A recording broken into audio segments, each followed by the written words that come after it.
Hey guys, it's Looch with my friend Bill DeVille. Hi. And we both watched the Netflix documentary which aired last weekend called The Two Killings of Sam Cooke, meaning his career, his life, Right. everything else. Well, I will say just right off the gate, I was certainly intrigued because who doesn't love Sam Cooke?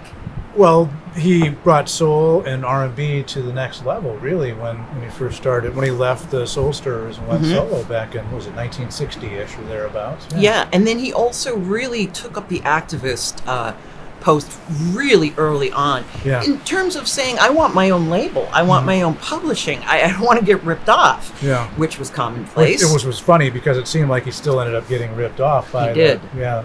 Well, Sam Cooke's story was that he was always fighting the whole integration of the white audience and the black audience in the theaters and on television shows, even that they performed in, where they would have, he said, how can I do this? How can I perform to the white audience on the floor with my brothers and sisters up in the balcony?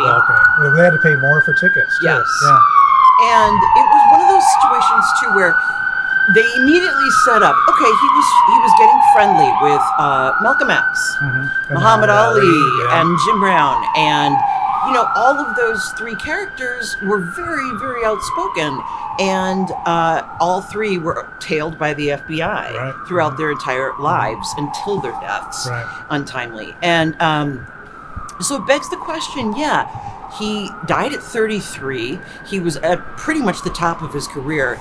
They say a little bit in the documentary about how when everybody had heard Bob Dylan singing, they thought, well, who's this, this white brother that's like singing this powerful political song? Well, we got to write these songs. Yeah. His answer to that, with the changes going to come, goodness. In his version of Blowing in the Wind. oh my goodness, Yes. it's beyond. And you hear, like, I can remember reading years and years ago that Rod Stewart was so heavily influenced by Sam Cooke's voice and had covered "Twist in the Night Away." Yeah. And Harmar Superstar. Harmar, Lady, You Shot Me. Yeah.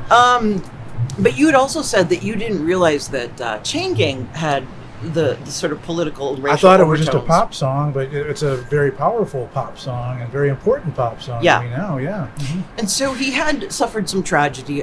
His young son had drowned in his home pool, which, how anyone gets over that, you don't. His marriage sort of fell apart. He enjoyed some drinking, none of which should constitute being murdered at 33. Yeah. But the sort of ending of it is really left a big question mark. And it's the possibility of, well, who killed him?